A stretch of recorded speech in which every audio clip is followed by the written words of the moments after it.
नमो बुद्धाय दोस्तों, कुछ ऐसी बातें होती हैं जिन्हें छुपाकर रखने में ही भलाई है।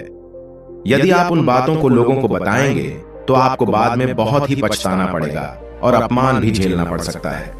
यह भी हो सकता है कि आप किसी भारी मुसीबत में फंस जाएं।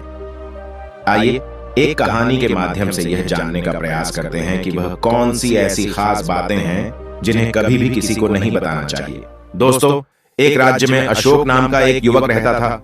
उसके पिता कपड़े का व्यापार करते थे।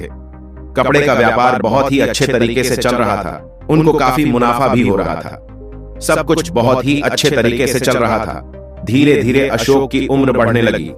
वह भी अपने पिता के कामों में अपना हाथ बटाने लगा। वह अपने माता पिता का बहुत ही आज्ञाकारी पुत्र था। धीरे धीरे समय बीतता गया। एक बार की बात है, जीवन के पिता को व्यापार के मामले में उन्हें दूसरे राज्य जाना था, तो उन्होंने सारा कारोबार अशोक को सौंपते हुए कहा, तब तक तुम व्यापार को संभालो जब तक मैं वापस ना आ जाऊं। पिता के जाने के बाद अशोक अपना कारोबार अच्छे से संभालने लगा। कुछ दिन तो सब कुछ अच्छा होता रहा, पर कुछ लोग उसकी सिद्धाई का गलत फायदा उठाने लगे, जिससे उसे काफी नुकसान उठाना पड़ जाता था। यह बात जब उसने अपने पड़ोसी को बताई तो उसके जाने के बाद वह भी उसका मजाक बनाने लगा और उसका पड़ोसी सबको बताने लगा कि वह अमीर बाप की नासमझ औलाद है, अपने पिता के धंधे को बर्बाद कर दे रहा है। अब वह जिसको भी अपनी समस्या बताता, लोग उसका मजाक बनाने लगते थे। धीरे धीरे उसके व्यापार में बहुत ही गिरावट आ गई। परेशान होकर जब उसने सारी बात अपनी पत्नी को बताई तो उसकी पत्नी ने अपने पति की मदद करनी चाहिए। उसने भी अपनी सहेलियों को यह बात बताई। वह सोच तो सही रही थी कि उसकी कोई सहेली उसकी मदद कर देगी, लेकिन जब उसकी सहेलियों को यह बात पता चली कि उसका पति बड़ा सीधा है, तो उसकी सहेलियां उस समस्या का उपाय बताने की बजाय वह उसे भोलू की पत्नी कहकर चिढ़ाने लगे। फिर उसकी पत्नी को यह सब बहुत ही बुरा लग गया। वह भी काफी परेशान हो गई। एक दिन तो अशोक और उसकी पत्नी के बीच में किसी बात को लेकर खूब लड़ाई हो गई, जिसकी वजह से घर का माहौल बहुत ही नकारात्मक हो गया था और उसकी पत्नी नाराज होकर अपने मायके चली गई। दोस्तों, अगर आपकी जिंदगी में सब कुछ अच्छा चल रहा होता है तो हर कोई आपसे मित्रता रखना चाहता है, लेकिन अगर आपका वक्त खराब चल रहा होता है ना, तो लोग आपसे दूर भागने लगते हैं। अशोक अब बहुत ही परेशान हो गया था। एक दिन परेशान होकर वह पास के बौद्ध मठ में एक बौद्ध भिक्षु के पास मिलने चला गया और वहां जाकर अपनी सारी समस्या वहां के बौद्ध भिक्षु को बताई। बौद्ध भिक्षु ने उसकी पूरी समस्या को बहुत ध्यान से सुना। फिर बौद्ध भिक्षु ने कहा, तुम्हारी परेशानी की वजह है कि तुम अपनी पूरी बात हर किसी को बता देते हो।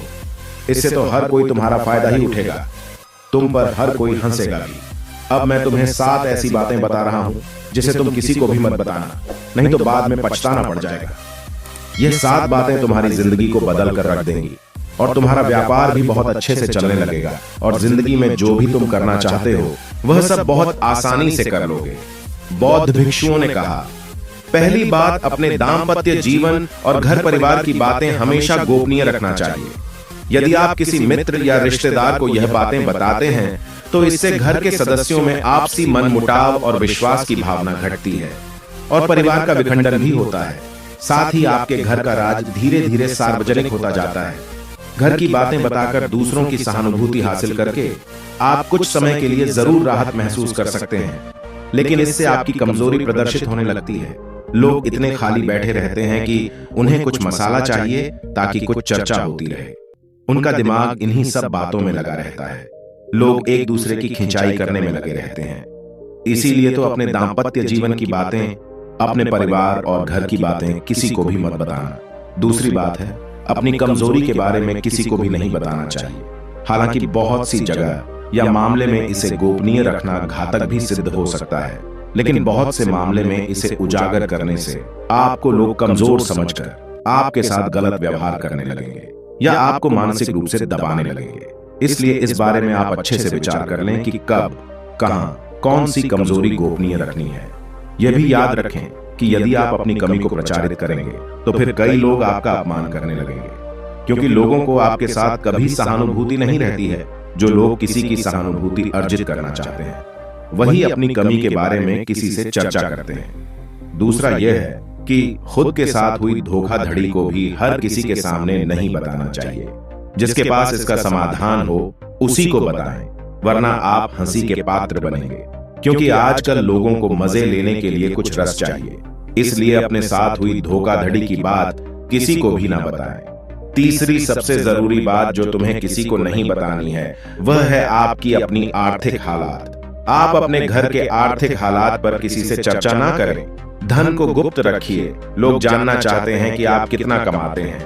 यदि आप सीधे सीधे नहीं बताएंगे तो यह लोग दूसरे तरीके से पूछताछ के जरिए अनुमान लगा लेंगे।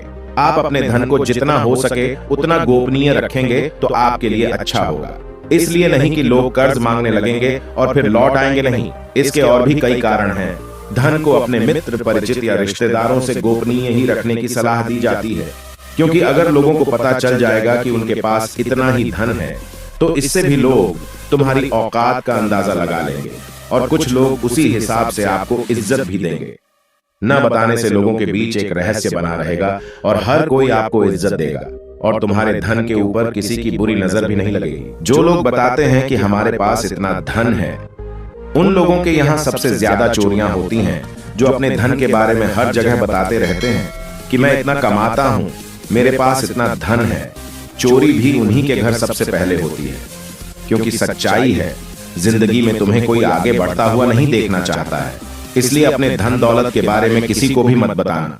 चौथी बात जो तुम्हें किसी को नहीं बतानी है वह है अपनी योजना। तुम अपनी जिंदगी में जो भी करने वाले हो, तुम्हारी आगे की क्या रणनीति है, क्या योजना है, ये बात तुम किसी को भी मत बताना, क्योंकि अगर तुम अपनी योजना के बारे में लोगों को बता देते हो या तुम्हारी योजना के बारे में लोगों को पता चल जाए तो कुछ लोग उसे असफल करने की कोशिश करेंगे, क्योंकि हर कोई तुम्हें जिंदगी में आगे बढ़ते हुए नहीं देखना चाहता है। अगर तुम्हारे दुश्मनों को तुम्हारी रणनीति के बारे में पता चल जाएगा तो वह लोग तुम्हें नुकसान जरूर पहुंचाने प्रयास करेंगे। कई राजा महाराजा इसलिए युद्ध हार गए और अपना राज्य गंवा दिए, क्योंकि उनकी रणनीति उनके दुश्मनों तक पहुंच गई थी। उनकी युद्ध नीति के बारे में, उनके राज्य के बारे में सारी बातें उनके दुश्मनों तक पहुंच गई थी। इसलिए जब दुश्मन देश को उस राजा की रणनीति के बारे में पता चल गया तो दुश्मन देश ने आक्रमण करके उस राजा को युद्ध में पराजित कर दिया। एक बात और है, जब तुम अपनी योजना या जो भी तुम अपनी जिंदगी में करना चाहते हो किसी को बता देते हो तो अपने सपनों को पाने के लिए तुम्हारे अंदर जो आग रहती है वह धीरे धीरे कम होने लगती है। इसलिए अपने सपनों को किसी को भी मत बताएं और अपने अंदर ही उस आग को जलते रहने दें। अपने अंदर की आग को बुझने मत दीजिए। इसलिए अपने सपने या जो भी तुम अपनी जिंदगी में करना चाहते हो वह किसी को भी मत बताना। पांचवी बात जो तुम्हें किसी को नहीं बतानी है वह है गुरु मंत्र, साधना और तप। यदि आपने किसी योग गुरु से दीक्षा ली है तो उसके द्वारा दिया गया गुरु मंत्र गोपनीय रखें। हालांकि गुरु मंत्र कई प्रकार के होते हैं, जैसे किसी ने आपको कुछ ज्ञान दिया हो या कुछ हुनर सिखाया है तो वह भी गुरु मंत्र है। इसके अलावा यदि आप किसी भी प्रकार की साधना, तप या ध्यान कर रहे हैं तो उसे भी गोपनीय रखें, अन्यथा वह निष्फल हो जाएगी। इन सब को गोपनीय रखने से ही लाभ मिलता है। जब तक कि कोई आपसे अच्छे मन से सीखना ना चाहे तब तक आप उसे किसी को भी कुछ ना बताएं, क्योंकि आप बता देंगे तो कल वह लोग तुमसे ही प्रतिस्पर्धा करने लग जाएंगे। छठी बात यह है कि दान पुण्य, आपने जो भी दान दिया है उसे गुप्त रखेंगे तो ही उसका लाभ मिल सकता है। किसी गरीब को भोजन कराकर या किसी भी प्रकार का पुण्य काम करने के बाद उसका अपने मुंह से बखान न करें।